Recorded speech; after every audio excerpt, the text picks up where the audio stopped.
Assalamualaikum warahmatullahi wabarakatuh. Salam sejahtera bagi kita semua. Perkenalkan, saya Adi Akmal Rosyid dari kelas AK613 Program Studi S1 PJJ Akuntansi Universitas Siber Asia.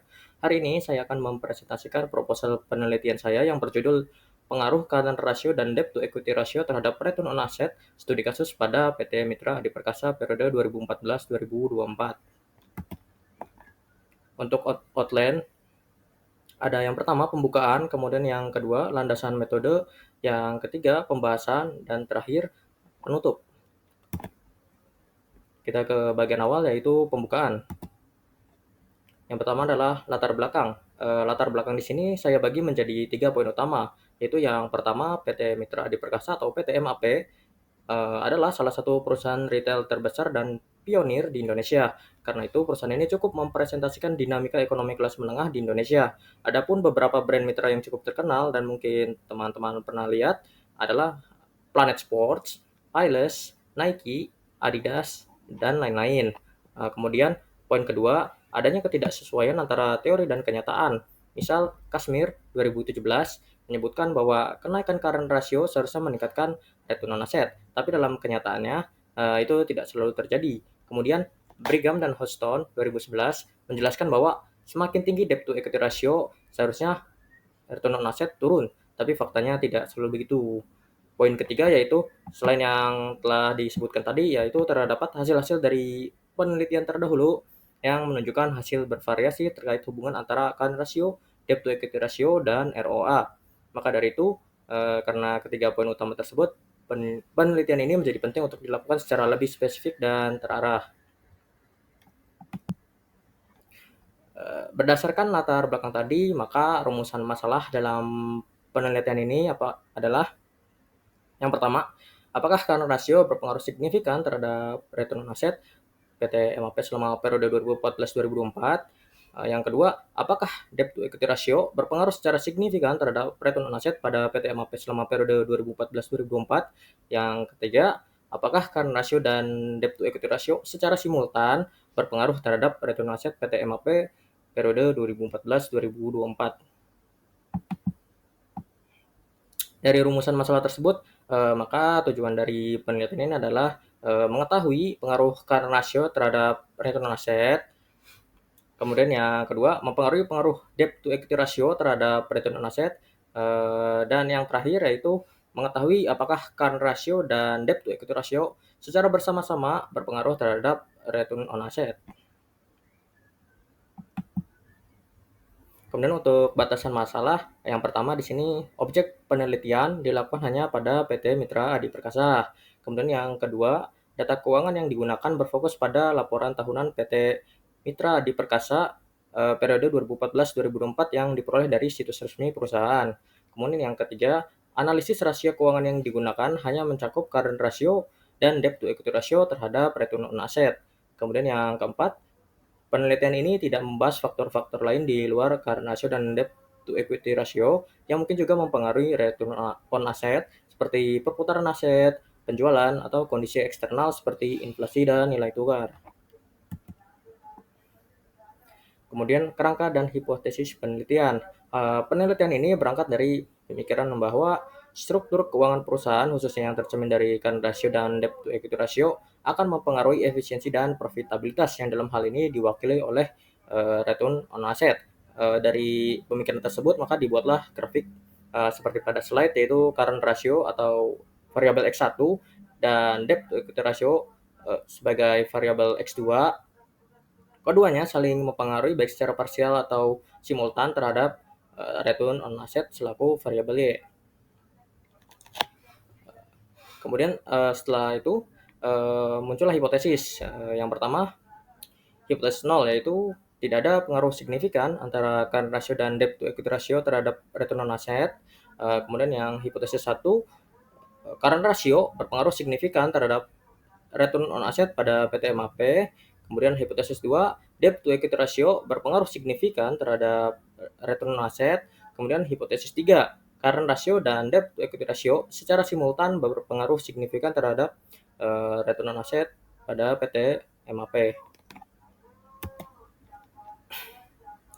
Kemudian manfaat penelitian dibagi menjadi 4. Yang pertama bagi penulis, bagi saya sendiri, yaitu menambah wawasan tentang penerapan ilmu akuntansi pada perusahaan yang saya terima saat kuliah. Kemudian yang kedua bagi perusahaan sendiri, yaitu memberikan gambaran tentang kondisi keuangan perusahaan sebagai bahan evaluasi dan perencanaan strategi ke depan.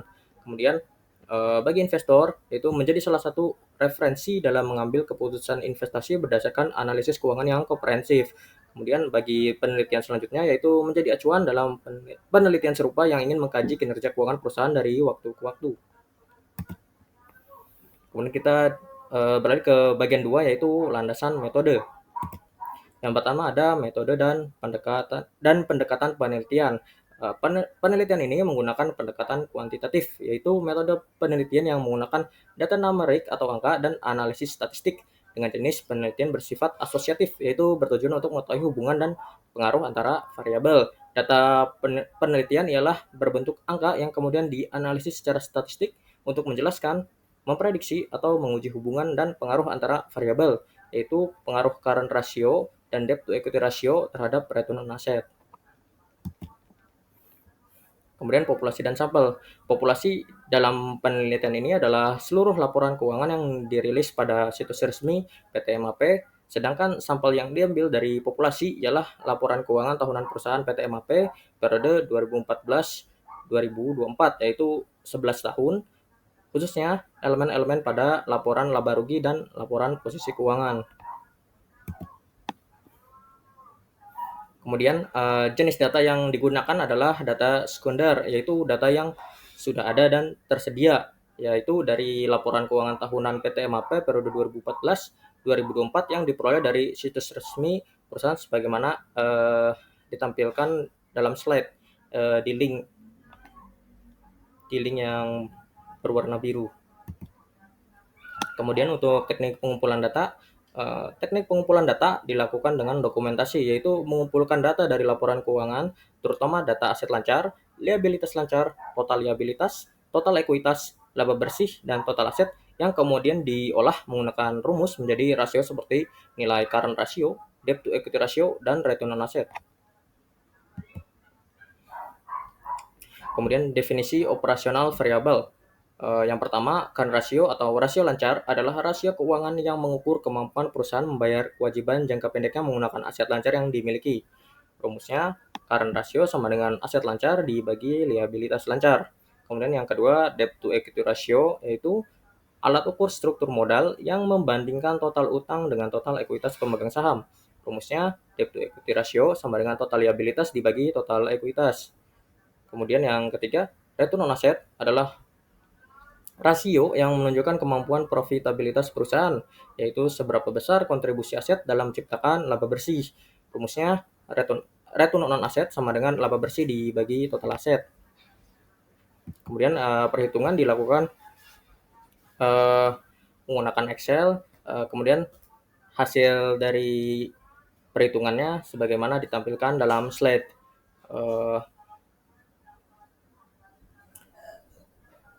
Seperti dilihat ada tahunnya dari 2014 sampai 2024, selama 11, jadi ada 11 tahun. Kemudian current ratio berada dari 2014 sampai 2024 dengan rata-rata 140,83%. Kemudian to equity ratio dengan rata-rata 154,67%, dan return on asset rata-rata 4,39%. Kemudian teknik analisis data. Teknik analisis data dilakukan melalui 3 tahapan besar, yaitu yang pertama uji asumsi klasik, yaitu pengujian data agar hasil yang diperoleh tidak menimbulkan bias dan dapat dipercaya. Terdiri atas 4 uji, yaitu uji normalitas, uji multikolinearitas, uji autokorelasi, dan uji heterokedastisitas. Setelah data dianggap layak untuk dilakukan analisis regresi, kita melakukan analisis regresi linear berganda, yaitu metode statistik yang digunakan untuk mengukur pengaruh 2 atau lebih variabel independen terhadap satu variabel dependen, baik secara parsial maupun simultan.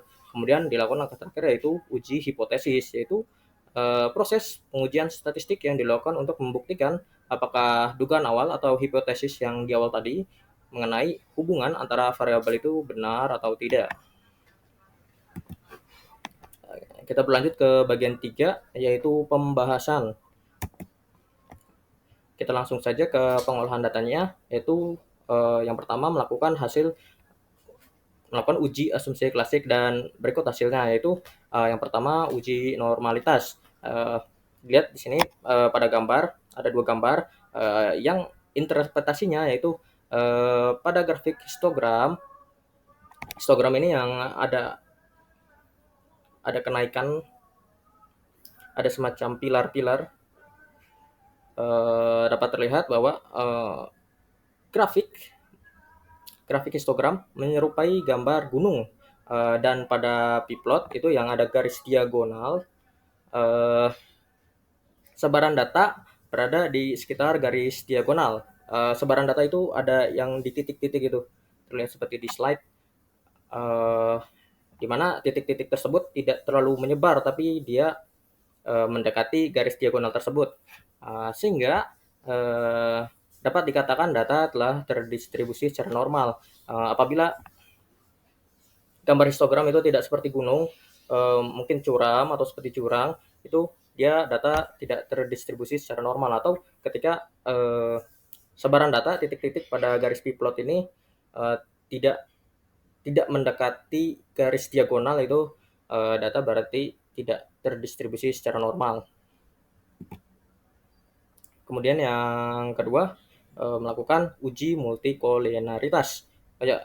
Sebagai info, ini saya memakai aplikasi SPSS Statistik 25, dan hasil dari uji asumsi klasiknya sebagaimana di screenshot kemudian ditampilkan dalam slide. Di sini data dikatakan lulus uji multikoliniaritas apabila nilai toleransinya lebih dari 0,1 dan nilai FIF, statistik FIF-nya kurang dari 10, sehingga dapat dilihat pada grafik nilai toleransi yang didapat yaitu 0,892, yaitu di atas 0,1, dan nilai FIF-nya 1,121, yaitu di bawah 10, sehingga dapat dikatakan data terbebas dari multikoliniaritas. Kemudian kita melakukan uji asumsi klasik yang ketiga, yaitu uji heteroskedastisitas. Pengujian dilakukan dengan cara melihat grafik dari scatter plot, di mana data dinyatakan lulus uji heteroskedastisitas apabila data tersebar tanpa pola ke seluruh bagian. Sebagaimana dilihat, hasil data menunjukkan titik-titik tersebar ke berbagai arah tanpa pola yang pasti, atau tidak berkumpul, sehingga data dapat dikatakan bebas heterokedastisitas. Kemudian yang keempat, yang terakhir, uji asumsi klasik, uji autokorelasi Durbin-Watson.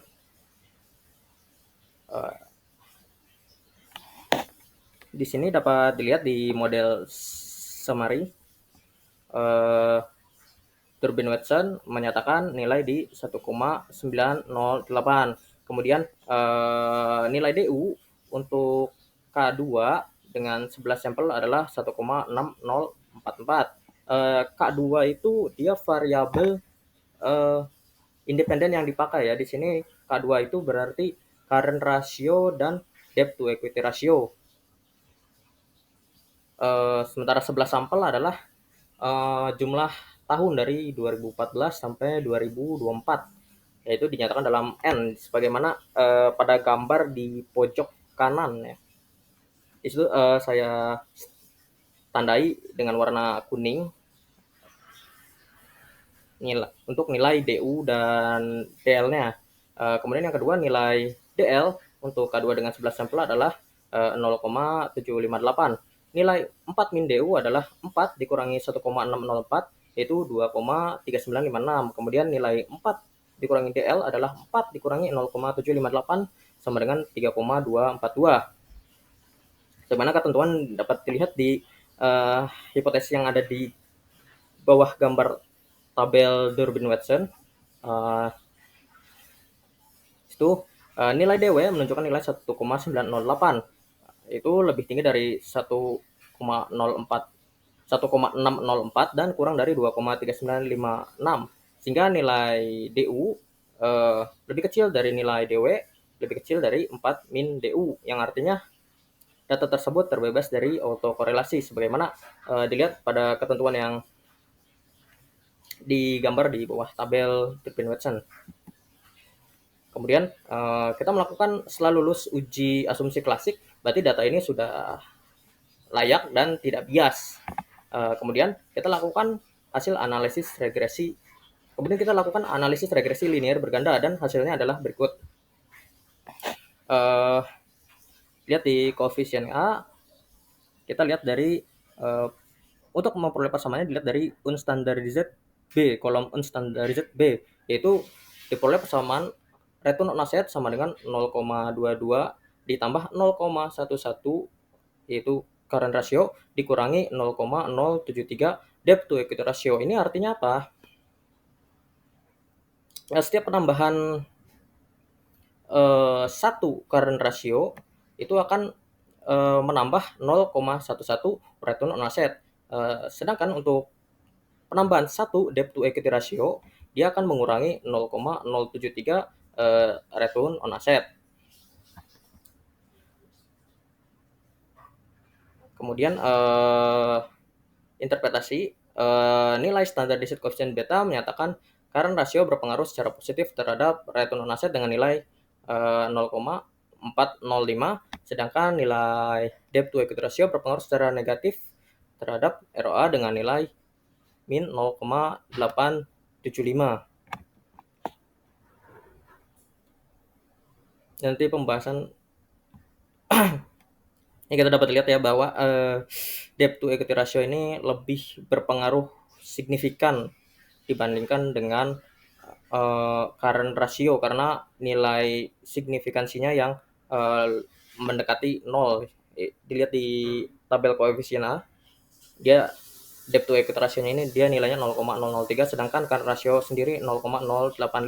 Semakin kecil semakin berpengaruh dia terhadap return on asset. Kemudian kita melakukan uji hipotesis yang pertama, yaitu uji T, yaitu pada penelitian nilai degree of freedom atau DF adalah 9. 9 ini dari mana? Yaitu dari N dikurangi K. N itu jumlah responden atau jumlah sampel yang diambil, yaitu 11 dikurangi jumlah variabel independen 2, ya, jadi kita dapat nilai 9. Dengan taraf signifikansi 5%, didapat nilai T tabel 2,26216 sebagaimana digambar. Kemudian hasil uji menghasilkan nilai T hitung X1 1,962 dan nilai T hitung X2 minus 4,241. Interpretasinya, nilai T hitung 1,962 kurang dari 2,26216 dan signifikansi 0,085 lebih dari 0,05, sehingga dapat disimpulkan bahwa H1 ditolak, yang artinya variabel current ratio tidak berpengaruh signifikan terhadap nilai ROA. Kemudian nilai T hitung 4,241 lebih besar dari 2,262 dan signifikansi 0,003 kurang dari 0,05, sehingga dapat disimpulkan bahwa H2 atau hipotesis 2 diterima variabel debt to equity ratio berpengaruh signifikan terhadap nilai ROA meskipun secara negatif. Kemudian kita melakukan uji hipotesis berikutnya, yaitu uji F, yaitu untuk menguji hipotesis 3. Dilihat di gambar ANOVA. Pada penelitian nilai DF adalah 9 dengan taraf signifikansi 5%, didapat nilai F tabelnya 4,256 sebagaimana digambar. Kemudian hasil uji menghasilkan nilai F hitung 9,176 di tabel di kolom F. Interpretasinya diketahui nilai signifikansi 0,008 kurang dari 0,05 dan nilai F hitung 9,176 lebih besar dari 4,256. Artinya F hitung lebih tinggi dari F tabel, sehingga dapat disimpulkan bahwa hipotesis 3 diterima, yang berarti current ratio, dan debt to equity ratio berpengaruh secara simultan terhadap return on asset. Kemudian yang terakhir, uji hipotesis koefisien determinasi atau R kuadrat, R square maaf. Interpretasinya diketahui nilai R square 0,696 atau 69,6% yang menunjukkan bahwa terdapat pengaruh yang simultan antara current ratio dan debt to equity ratio terhadap return on asset sebesar 69,6%, sedangkan sisanya 30,4%-nya dipengaruhi oleh variabel lain. Penutupnya, kesimpulan dan saran. Current ratio berpengaruh positif namun tidak signifikan terhadap return on asset. Yang kedua, debt to equity ratio berpengaruh signifikan negatif terhadap return on asset. Yang ketiga, current ratio dan debt to equity ratio secara bersama-sama berpengaruh signifikan terhadap return on asset. Kemudian, model ini menunjukkan bahwa pengelolaan struktur modal debt to equity ratio memiliki pengaruh yang lebih kuat terhadap kinerja keuangan return on asset dibandingkan likuiditas jangka pendek current ratio. Sehingga debt to equity ratio yang berdampak negatif signifikan terhadap ROA menunjukkan perlunya strategi pengelolaan utang yang efisien agar tidak membebani kinerja keuangan perusahaan. Sarannya, disarankan agar pada penelitian berikutnya memperluas ruang lingkup variabel yang dianalisis agar diperoleh pemahaman yang lebih komprehensif mengenai faktor-faktor yang mempengaruhi ROA. Penambahan variabel independen lain bisa berupa variabel total asset turnover, net profit margin, dan atau variabel kondisi ekonomi yang luar biasa seperti adanya pandemi COVID-19 agar dapat memberikan gambaran yang lebih menyeluruh terhadap kinerja keuangan perusahaan. Demikian pemaparan proposal penelitian saya. Semoga penelitian ini dapat memberikan kontribusi terhadap pemahaman kita tentang bagaimana struktur keuangan mempengaruhi kinerja perusahaan, khususnya di sektor retail seperti PT Mitra Adi Perkasa. Saya ucapkan terima kasih atas perhatian dan waktunya. Wassalamualaikum warahmatullahi wabarakatuh. Salam sehat dan sukses selalu.